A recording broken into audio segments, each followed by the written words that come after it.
मित्रों नमस्कार। मैं एडवोकेट सुवेंदु जयपुरियार अपने इस चैनल जयपुरियार लॉ क्लासेस पर पुनः एक बार आपका स्वागत करता हूं। मित्रों, मैं पिछले 27 सालों से क्रिमिनल लॉ और कॉन्स्टिट्यूशनल लॉ में डिफरेंट हाई कोर्ट्स में प्रैक्टिस कर रहा हूं और सुप्रीम कोर्ट में प्रैक्टिस कर रहा हूं। और मेरा जो 27 सालों का अनुभव है और उस अनुभव को ही मैं अपने जूनियर मित्रों के बीच में बांट रहा हूं लगातार।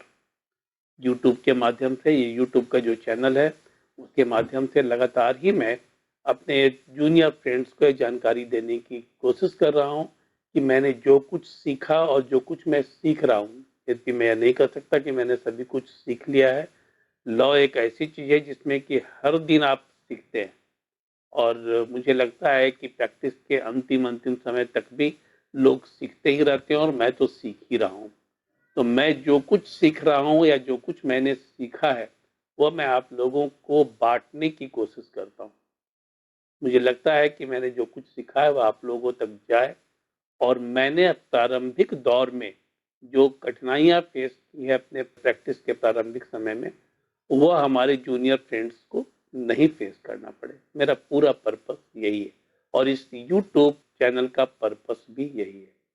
मित्रों, यह चैनल पूरा फ्री ऑफ कॉस्ट है, इसलिए आप लोग ने यदि इसे अभी तक सब्सक्राइब नहीं किया है तो इसे सब्सक्राइब करें।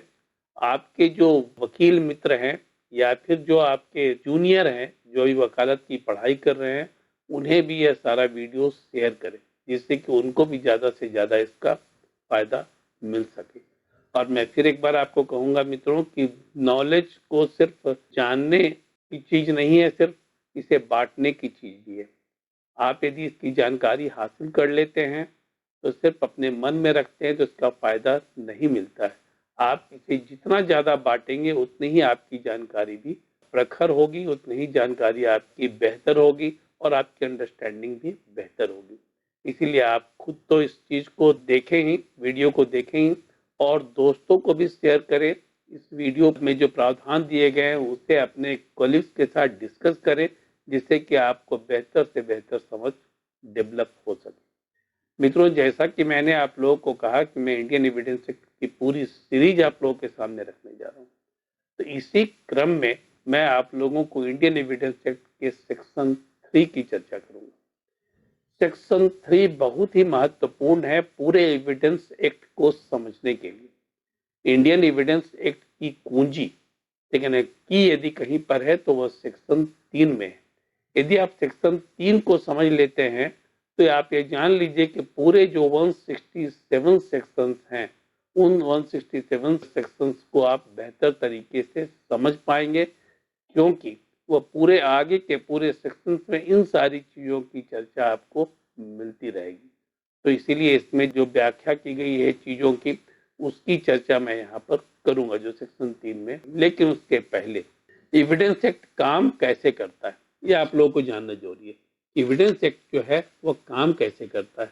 एविडेंस एक्ट के काम को यदि आप समझ लेते हैं तो आप समझ लीजिए कि आपकी अंडरस्टैंडिंग जो है वो एविडेंस एक्ट पर बहुत ही बेहतर होगी। मैं सबसे पहले आपको यहाँ पर बात करता हूँ, शुरुआत करता हूँ।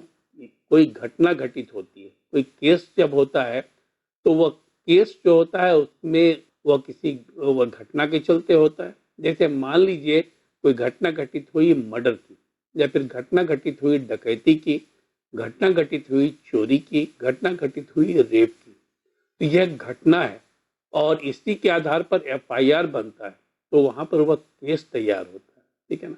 अब केस जो जब तैयार होता है तो सिर्फ केस खड़ा होने से तो होता नहीं है। थाने में मान लीजिए केस हो गया, लेकिन उसके पीछे वो जो घटना घटित हुई है उसके पीछे कोई ना कोई कहानी होती है। ठीक है ना, कोई ना कोई स्टोरी होती है। मर्डर यदि होता है तो उसके पीछे कोई स्टोरी होती है। आपसी रंजिश हो सकती है और भी बहुत सारे कारण हो सकते हैं, प्रॉपर्टी का लालच हो सकता है। ठीक है ना। दूसरा है, यदि चोरी की घटना हुई है तो वहां पर कुछ ना कुछ कहानी होगी, क्यों चोरी की घटना हुई, वहीं पर चोरी की घटना क्यों हुई, व्यक्ति ने इसे अंजाम दिया। डकैती की घटना हुई तो वह भी एक तथ्य है, उसके पीछे भी एक स्टोरी है। और रेप की घटना यदि हो रही है तो उसके पीछे भी कुछ ना कुछ स्टोरी है। तो यह सारी जो तथ्य हैं, इसी तथ्यों को सिद्ध किया जाता है। ये जो तथ्य हैं उसे कोर्ट के सामने लाया जाता है, उसको सिद्ध किया जाता है जज के सामने, ठीक है ना। यदि आप उसको प्राइमा फेसी साबित कर देते हैं पहले ही डेट में, तब यह केस आपका खड़ा हो जाता है, ठीक है ना। मतलब कि केस मजबूती के साथ खड़ा है और जज उसके आगे की सुनवाई करेंगे। और यदि प्रोसिक्यूशन इसको सही तरीके से नहीं रख पाता है जज के सामने, तथ्यात्मक तरीके से नहीं रख पाता है, इसके पीछे की जो कहानी है, जो इन्वेस्टिगेशन के द्वारा निकल कर आती है, उसको यदि वह नहीं रख पाता है, तब ऐसी स्थिति में हो सकता है कि केस डिसमिस भी हो जाए। तो ये कहानी जो है, जो जो तथ्य हैं और जो घटना है, उसके पीछे की जो कहानी है, जो तथ्य हैं, उसको प्रूव करने की आवश्यकता होती है। फर्स्ट इंस्टांस में ही प्रूव करने की आवश्यकता होती है। और ये प्रूव कैसे होता है? एविडेंस एक्ट के द्वारा होता है, ठीक है ना। प्राइमरी एविडेंस सबसे पहले, जैसे जो 24 घंटे का समय दिया जाता है इन्वेस्टिगेशन का, और 24 घंटे के अंदर मजिस्ट्रेट के सामने जो एफआईआर को पेश करना होता है, उसमें उसके साथ साथ कुछ जो स्टोरी होती है इसकी, वह भी उसकी भी चर्चा करनी होती है। और उसको कहीं ना कहीं से ये जस्टिफाई करना होता है कि किस कारण से हुआ, क्यों हुआ, यह घटना सत्य है, यह घटना सत्य है, तभी वह केस खड़ा होता है। और जब एक बार केस खड़ा हो जाता है, ठीक है ना, एक बार जब केस खड़ा हो जाता है, तब फिर वहां पर क्रिमिनल ट्रायल की बात आती है। और क्रिमिनल ट्रायल में सबसे महत्वपूर्ण जो होता है, वह होता है एविडेंस। जो होता है वह क्या होता है? वह होता है एविडेंस। तो यहाँ पर जब हम एविडेंस को परिभाषित करते हैं, ठीक है ना, जब हम एविडेंस को परिभाषित करते हैं, तो एविडेंस को हम दो तरह से देखते हैं। एक तो डायरेक्ट एविडेंस और दूसरा सर्कमस्टांशियल एविडेंस, ठीक है ना। डायरेक्ट एविडेंस और दूसरा सर्कमस्टांशियल एविडेंस। जैसे हम डायरेक्ट एविडेंस की बात करते हैं, तो यहाँ पर डायरेक्ट एविडेंस जो है वो मटेरियल एविडेंस के रूप में भी, जैसे कोई वस्तु है और कोई वस्तु की चोरी हुई, कोई सामान है उसकी चोरी हुई, और वो उसकी रिकवरी भी बाद में हो गई, तो वहां पर यह क्या है? यह डायरेक्ट एविडेंस है। वो सामान जो चोरी हुआ, जो उस व्यक्ति ने बताया कि उस सामान की चोरी हुई है और वही सामान रिकवर भी हो गया, वह डायरेक्ट एविडेंस, ठीक है। इसी ढंग से किसी व्यक्ति का मर्डर हुआ, किसी व्यक्ति का मर्डर हुआ, तो मर्डर होने की जो घटना घटी, उसे किसी व्यक्ति ने देखा, ठीक है ना, उसी किसी व्यक्ति ने देखा। उस व्यक्ति को चाकू भी मारा गया, ठीक है ना, वह चाकू भी वहां पर वह फेंक कर चला गया जो मर्डर था, या फिर वह पकड़ा भी गया, तो वह चाकू भी जो मिला, वह भी मटेरियल एविडेंस है, वह डायरेक्ट एविडेंस है, ठीक है। मटेरियल एविडेंस है और वह डायरेक्ट एविडेंस है। तो यहाँ पर ये डायरेक्ट एविडेंस की बात हम करते हैं, जिसे कि हम प्रत्यक्ष रूप में देख रहे हैं, महसूस कर रहे हैं, छू कर, देख कर, सूंघ कर, जिसे हम महसूस कर रहे हैं, वह डायरेक्ट एविडेंस। दूसरा होता है सर्कमस्टांशियल एविडेंस। सर्कमस्टांशियल एविडेंस जो है, जिसे हम छू कर या फिर वह घटना को घटित होते हुए देखकर ऐसा हम महसूस नहीं कर सकते। जैसे मैं एग्जाम्पल के द्वारा आपको समझाने की कोशिश करता हूँ। किसी व्यक्ति का मर्डर हुआ और कोई व्यक्ति लापता हो गया, पहले मर्डर की बात नहीं करता, मैं कहता कोई व्यक्ति लापता हो गया, और लापता होने के 4 दिनों के बाद उसका मृत शरीर, उसकी डेड बॉडी जो थी, वह गांव के कुएं में मिली, ठीक है। अब वहां पर वह तो जो बॉडी मिली, इसका मतलब घटना घटित हुई, लेकिन न तो किसी ने उसे मर्डर करते हुए देखा और न ही कोई डायरेक्ट एविडेंस वहां पर है, कोई मटेरियल एविडेंस है। लेकिन जिस समय वह व्यक्ति लापता हुआ, उसके 2 घंटे पहले वह व्यक्ति किसी और व्यक्ति के साथ देखा गया था, उसी गांव के किसी व्यक्ति के साथ देखा गया था। तो यहां पर शक की सुई कहां जाएगी? उस व्यक्ति के ऊपर जाएगी जिसके साथ उसे देखा गया था। इसे हम लास्ट सीन एविडेंस कहते हैं, ठीक है ना, लास्ट सीन एविडेंस कहते हैं।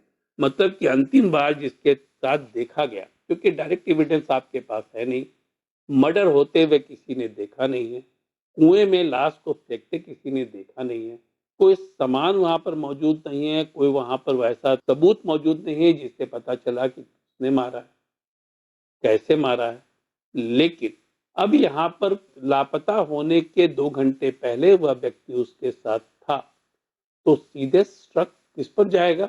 उस व्यक्ति पर जाएगा कि इस हत्या में कहीं ना कहीं से उसका हाथ है। हाथ हो न हो, मैं ये नहीं कहता हूं कि हाथ हो, क्योंकि बहुत सारे सुप्रीम कोर्ट के जजमेंट हैं जिसमें लास्ट सीन जो एविडेंस है उसको जब सामने लाया गया तो पता चला कि उस व्यक्ति ने मारा नहीं है, साथ में था 2 घंटे पहले, लेकिन उसने मारा नहीं है, यह भी प्रूफ हो चुका है। तो हम इसको बहुत ही स्ट्रॉन्ग एविडेंस तो नहीं मान सकते, लेकिन शक की सुई चुकी जाती है वहां पर, इसीलिए उस व्यक्ति को पकड़ लिया जाएगा। तो यहाँ वह जो सर्कमस्टांसेस है जिसके तहत जिसमें उसको देखा गया और उसके बाद वह लापता हो गया, इसको हम सर्कमस्टांशियल एविडेंस कहते हैं। ठीक है ना, इसको हम क्या कहते हैं? सर्कमस्टांशियल एविडेंस कहते हैं। तो जो डायरेक्ट एविडेंस है और जो मटेरियल एविडेंस है वह सब्सटेंशियल एविडेंस है, और जो उसको सपोर्ट करने वाले एविडेंस है वो कोरोबोरेटिव एविडेंस है। ठीक है ना, जैसे सपोज करिए कि किसी व्यक्ति ने मर्डर करते हुए देखा, ठीक है ना, किसी व्यक्ति ने मर्डर करते हुए देखा, लेकिन वह बहुत दूर से देखा कि किसी व्यक्ति ने उसका मर्डर किया, शाम का धुंधलापन था, वह उसको नहीं पहचान पाया, लेकिन वहां पर लगा हुआ सीसीटीवी जो फुटेज है उसमें उस व्यक्ति की हत्या जिसने की उसका फोटो कैप्चर हो। तो जिस व्यक्ति ने देखा, ठीक है ना, जिस व्यक्ति ने देखा वहां पर वह क्या है? डायरेक्ट एविडेंस है। और जो कैमरे में कैद हुआ वह कोरोबोरेटिव एविडेंस, ठीक है ना, वह क्या है? वो कोरोबोरेटिव एविडेंस। ठीक है, तो यहाँ पर हम डायरेक्ट एविडेंस की बात करते हैं, उसको सपोर्ट करने के लिए कोरोबोरेटिव एविडेंस है। इसी तरह से सर्कमस्टांशियल एविडेंसेस की मैंने चर्चा की, और सर्कमस्टांशियल एविडेंसेस के साथ साथ भी कुछ कोरोबोरेशन है उसको पुष्ट करने के लिए, जो कुछ मटेरियल अवेलेबल है उसको हम कोरोबोरेटिव एविडेंस कहते हैं। ठीक है, यह तो हुआ एविडेंस की बात मैंने की, जो एक्सप्लेन की।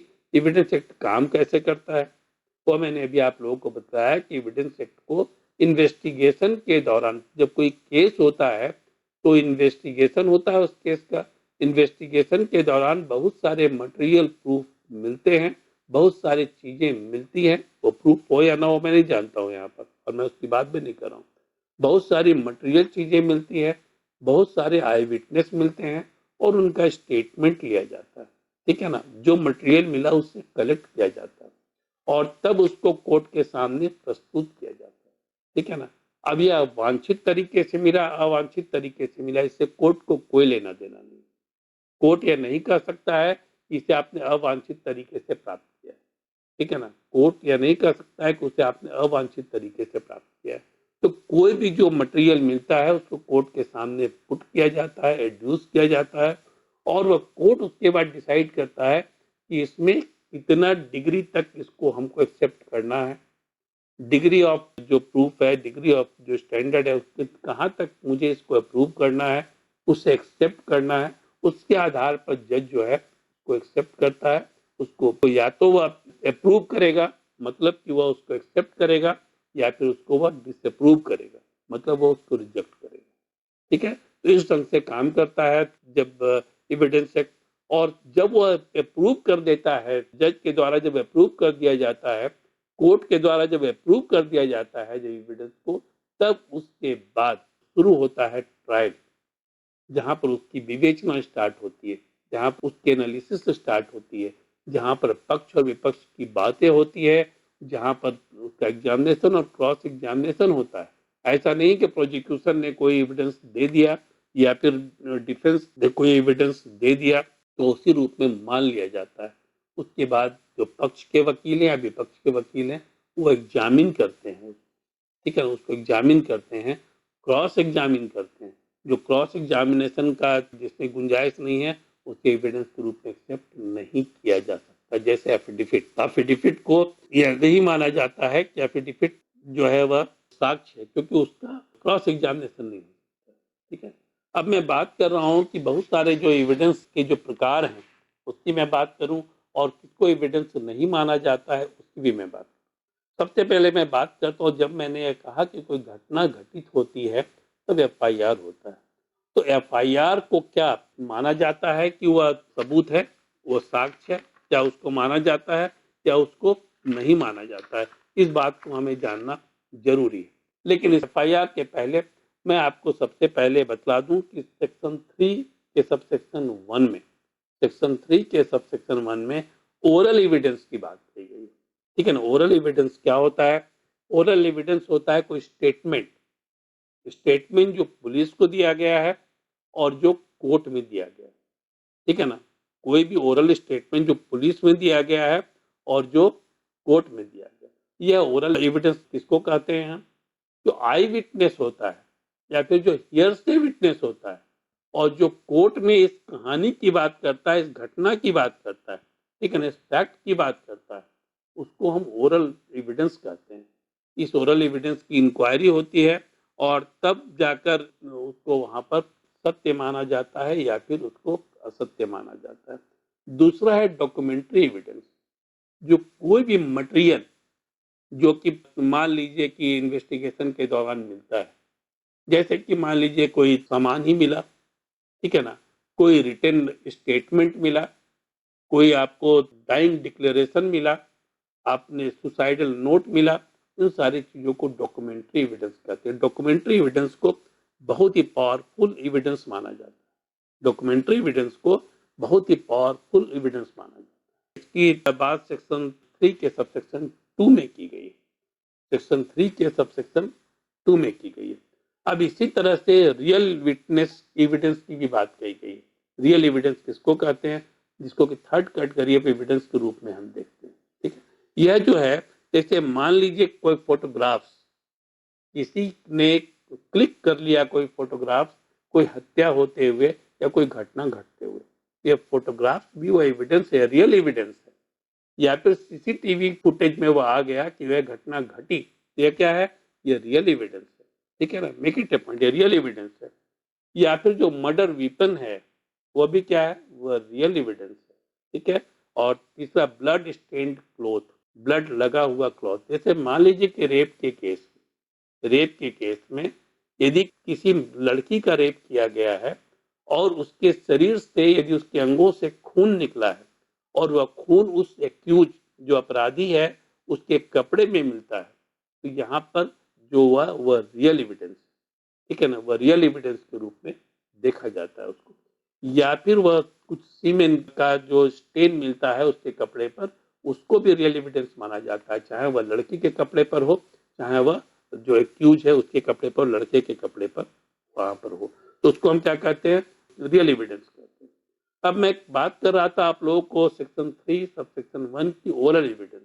तो ओरल एविडेंस की बात कर रहा था, तो ओरल एविडेंस में यदि उसका क्रॉस एग्जामिनेशन नहीं होता है, ओरल एविडेंस का ये जरूरी है कि उसका क्रॉस एग्जामिनेशन नहीं हो, और यदि क्रॉस एग्जामिनेशन की अपॉर्चुनिटी नहीं दी जाती अपोजिट लॉयर को, तब या फिर एविडेंस के रूप में नहीं माना जाता है। यह सिर्फ देयर स्टेटमेंट होता है। उसको क्या कहेंगे? वो सिर्फ स्टेटमेंट के रूप में दर्ज होगा, उसको एविडेंस के रूप में नहीं माना जाएगा। ठीक है। इसी ढंग से मान लीजिए किसी व्यक्ति को कोई नॉलेज है कि क्यों उसकी हत्या हुई, उसने वह आई विटनेस नहीं है, उसको पता है कि उसके दोनों के बीच में दुश्मनी थी और कोई व्यक्ति जिसने उसका मर्डर किया, वह व्यक्ति किसी और को बोल रहा था यह मेरी बात नहीं मानेगा तो मैं उसकी हत्या कर दूंगा। ठीक है ना।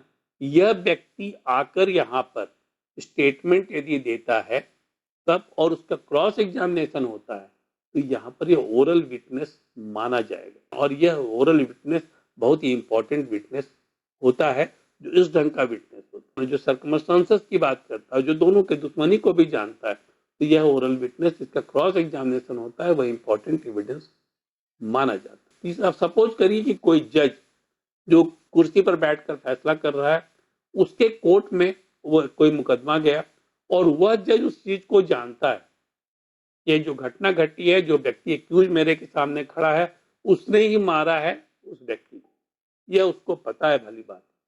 लेकिन वह चूंकि जज की कुर्सी पर बैठा हुआ है तो वह जानते हुए भी अपना कोई भी निर्णय नहीं दे सकता और अपना स्टेटमेंट भी बने रिकॉर्ड करा सकता।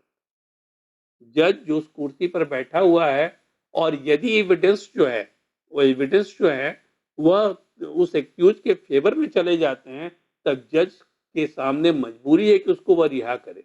क्योंकि कोर्ट जो है एविडेंस के आधार पर चलता है, इमोशन और जानकारी के आधार पर सिर्फ नहीं चलता है। लेकिन यदि वह जज अपनी कुर्सी को छोड़कर टेम्पररली, परमानेंट की बात मैं नहीं कर रहा हूँ, कुर्सी को छोड़ के दूसरे जज के सामने, दूसरे मजिस्ट्रेट के सामने यदि वह स्टेटमेंट देना चाहे with the permission of the court, तब वह दे सकता है और तब उसके ओरल एविडेंस को वैलिड माना जाएगा और वहां पर क्रॉस एग्जामिनेशन भी हो सकता है। यह सारे एविडेंस की चर्चा सेक्शन 3 में की गई है। अब मैं आता हूं यहाँ पर, जो मैंने शुरू में कहा कि एफआईआर की बात कही, कि एफआईआर को क्या एविडेंस माना जाता है, ठीक है ना। ये भी सेक्शन 3 में ही, सब सेक्शन 4 में इसकी चर्चा की गई है। तो क्या एफआईआर को एविडेंस माना जाता है? एफआईआर को एविडेंस नहीं माना जाता है। ये जो काइंड्स ऑफ एविडेंस की जो मैं बात कर रहा हूँ उसकी बात कर रहा हूँ। एफआईआर को एविडेंस माना नहीं जाता है।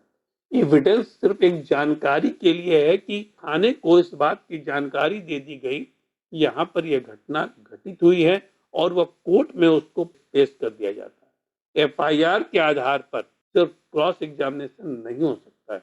एफआईआर सिर्फ क्या है? इंफॉर्मेशन सीट है, फर्स्ट इंफॉर्मेशन रिपोर्ट इसका नाम ही है कि वह घटना की जानकारी दी गई है।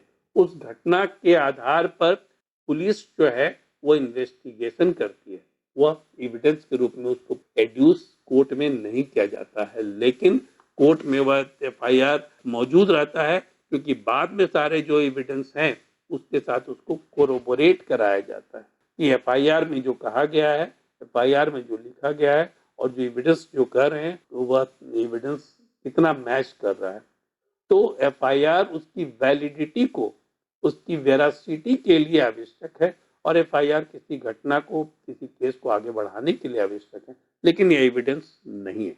इसके बाद आगे बढ़ते हैं। क्या को एक्यूज जो है, को एक्यूज का जो स्टेटमेंट है, वह जो कॉन्फेशनल स्टेटमेंट है, क्या उसको एविडेंस के रूप में माना जाता है? को एक्यूज का जो स्टेटमेंट है उसको एविडेंस के रूप में नहीं माना जाता, ठीक है ना। एविडेंस के रूप में नहीं माना जाता है। क्यों नहीं माना जाता है?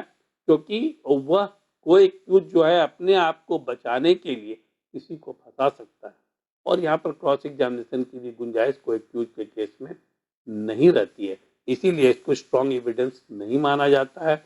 यह सिर्फ स्टेटमेंट के रूप में देखा जाता है कोरोबोरेट कराने के लिए। लेकिन यदि कोई अप्रूवर है, ठीक है ना, कोई एक्यूज यदि अप्रूवर बन जाता है, सीआरपीसी के सेक्शन 306 में अप्रूवर की बात कही गई है। और अप्रूवर किसको बोलते हैं? जो कोई एक्यूज है और वह सरकारी गवाह बन गया कि मैं इस केस में सारी जानकारी देने को तैयार हूं, तब वहां पर ऐसी स्थिति में उसका क्रॉस एग्जामिनेशन भी होता है और उसको एविडेंस के रूप में लिया जाता है और स्ट्रॉन्ग एविडेंस के रूप में लिया जाता है। तो जैसे मनीष सिसोदिया की भी गिरफ्तारी हुई, तो मनीष सिसोदिया की गिरफ्तारी अप्रूवर के स्टेटमेंट के आधार पर हुई। जो सप्लायर था और जो ठेकेदार था और जो इसमें बिचौलिया था इस पूरे केस में, जिसका कि मनी ट्रेल स्टैब्लिश हो गया था, वह इस केस में अप्रूवर बन गया मनीष सिसोदिया के केस में, और उस अप्रूवर के स्टेटमेंट के आधार पर वो मनीष सिसोदिया की गिरफ्तारी हुई।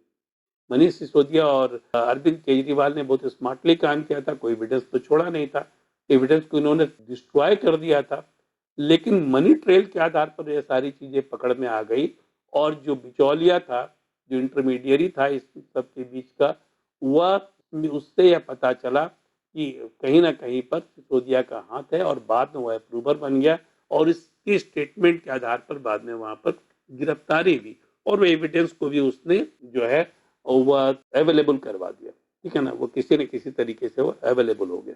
अब एक की जो एक्यूज जो है उसका रिटेन स्टेटमेंट, एक्यूज का जो रिटेन स्टेटमेंट है, क्या उसको एविडेंस के रूप में यूज किया जा सकता है? एक्यूज जो रिटेन स्टेटमेंट देता है उसको एविडेंस के रूप में नहीं यूज किया जा सकता, क्योंकि उसका क्रॉस एग्जामिनेशन नहीं होता है।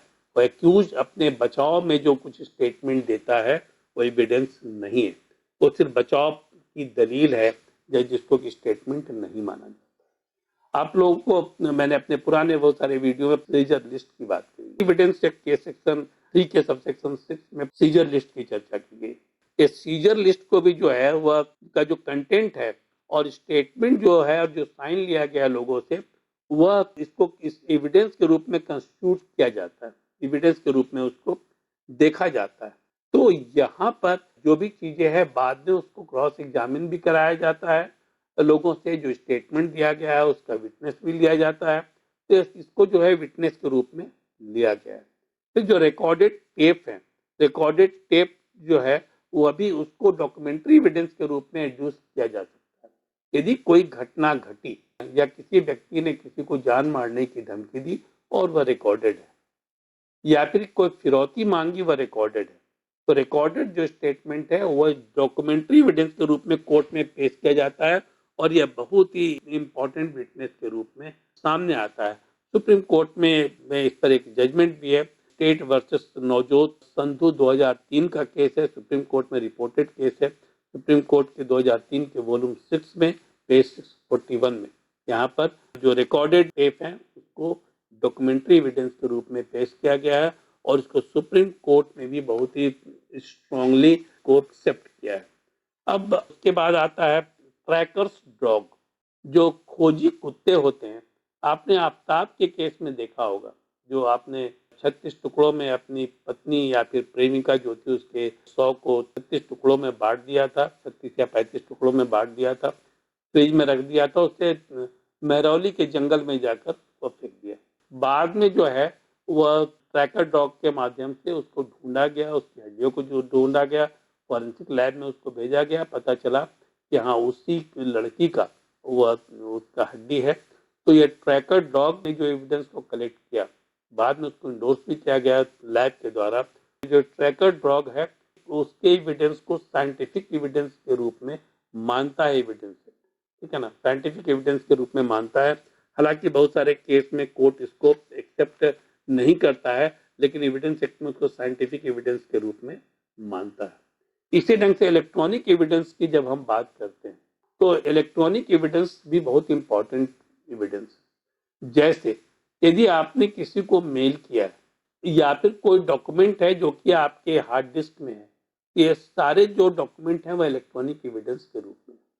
या फिर आपने कुछ ऐसा काम किया है जो कि रिकॉर्डेड है, जैसे कोई फाइनेंशियल ट्रांजैक्शन आपने किया, जैसे मैंने अभी मनीष सिसोदिया के केस की चर्चा की थी, तो उसमें जो हार्ड डिस्क है वह मिल गया, वह क्या है, वह इलेक्ट्रॉनिक एविडेंस है।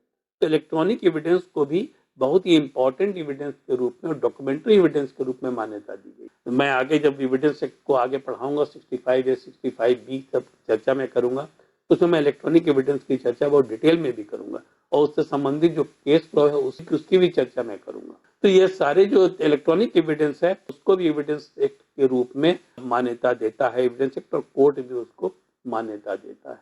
उसी ढंग से जैसे मान लीजिए कोई ईमेल किया गया, ईमेल में कर्ज की चर्चा है कि उसने कर्ज लिया, कर्ज नहीं दिया और उसके बाद तरह तरह की धमकियां देने लगा और उसके बाद उस व्यक्ति की हत्या हो गई। तो इस ईमेल के आधार पर वह उसको सीधे पकड़ा जा सकता है और इसको डायरेक्ट एविडेंस के रूप में देखा जा सकता है। अभी आप लोग देख रहे होंगे बहुत सारे फेसबुक पर लड़के लड़कियों की दोस्ती होती है, बाद में वे मिलते हैं और वह एमएमएस डाल देते हैं अपनी कुछ अश्लील हरकतों का। यह इलेक्ट्रॉनिक एविडेंस है और ये एविडेंस जो है उसके आधार पर उनको सजा होती है और यह बहुत ही महत्वपूर्ण एविडेंस माना जाता है। अब मैं आता हूँ सेक्शन 3 के सब सेक्शन 12 में, जिसमें डिपार्टमेंटल इंक्वायरी की बात कही गई है। तो डिपार्टमेंटल इंक्वायरी को एविडेंस नहीं माना जाता, डिपार्टमेंटल इंक्वायरी को एविडेंस नहीं माना जाता और डिपार्टमेंटल इंक्वायरी जो है वो अपने पर्पस से है, उनके डिपार्टमेंटल कार्यों के लिए। कोर्ट में उस डिपार्टमेंटल इंक्वायरी की प्रोसीडिंग को हम पेश नहीं कर सकते हैं और यदि पेश करते हैं तो वह सिर्फ एक स्टेटमेंट के रूप में होता है, वह एविडेंस के रूप में नहीं होता है। तो मित्रों, सेक्शन 3 में जो एविडेंस एक्ट की बात कही गई है उसकी मैंने व्याख्या करने की कोशिश की है और आगे आने वाले जितने भी सेक्शंस हैं, जो प्रोविजंस है एविडेंस एक्ट में, इन सारी चीजों की चर्चा आपको बराबर सुनने को मिलेगी और लगातार आप महसूस करेंगे कि इनका कितना इंपॉर्टेंट रोल है और इसके बिना आप एविडेंस एक्ट में आगे बढ़ ही नहीं सकते। तो मित्रों, उम्मीद करता हूं कि सेक्शन 3 में जो इंटरप्रिटेशन है एविडेंस का वो आप लोगों को पसंद आया होगा। एविडेंस कैसे काम करता है इसकी मैंने व्याख्या की है, आप लोगों को पसंद आया होगा और आप लोगों को यदि पसंद आया है वीडियो तो इसको सब्सक्राइब करना न भूलें और साथ ही साथ बेल आइकॉन को भी दाब दें, जिससे कि लगातार आप लोगों को वीडियो जो मैं अपलोड कर रहा हूँ वह तुरंत ही मिलता रहे। और साथ ही साथ अपने मित्रों को इसे अवश्य शेयर करें, जिससे कि उन्हें ज़्यादा से ज़्यादा फायदा हो सके। धन्यवाद।